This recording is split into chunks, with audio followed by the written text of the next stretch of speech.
তেওঁৰ ইচ্ছাতেই চৰাচৰ চলি থাকে। ঈশ্বৰৰ গুণ যোগ কোৱাটোহে ভকতৰ প্ৰধান কৰ্তব্য। গুৰু আৰু ঈশ্বৰ এক।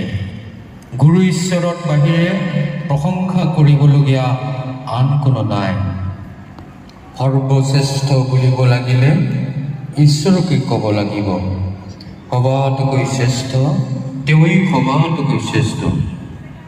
তেওঁৰ বাহিৰে আনত শ্ৰেষ্ঠ শব্দ নাখাতে। আনত শ্ৰেষ্ঠ শব্দ খটোৱাটো লৌকিকহে।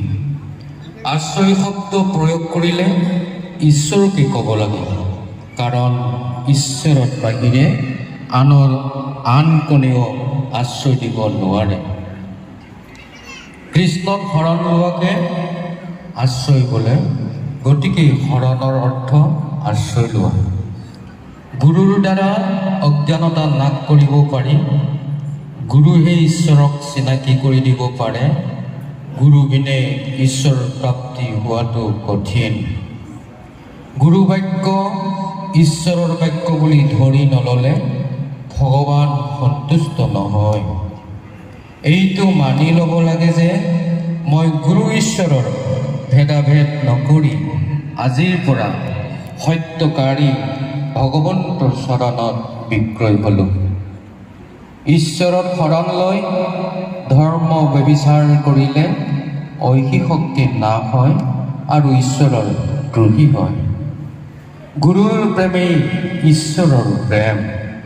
গুৰুৰ প্ৰেমত মনোনিৱেশ কৰিব পাৰিলে ঈশ্বৰ প্ৰেম হৃদয়ত প্ৰকাশ পায় আৰু সকলো জীৱৰ প্ৰতি দয়া মমতা সমন্বয় ভাৱ উদয় হয়।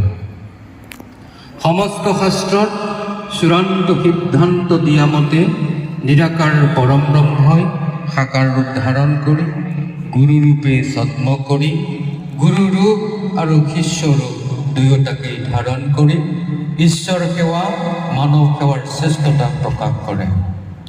কৃষ্ণ গুৰুৱেই হ'ল আটাইতকৈ শক্তিশালী পুৰুষ। গুৰু ঈশ্বৰ অভেদ।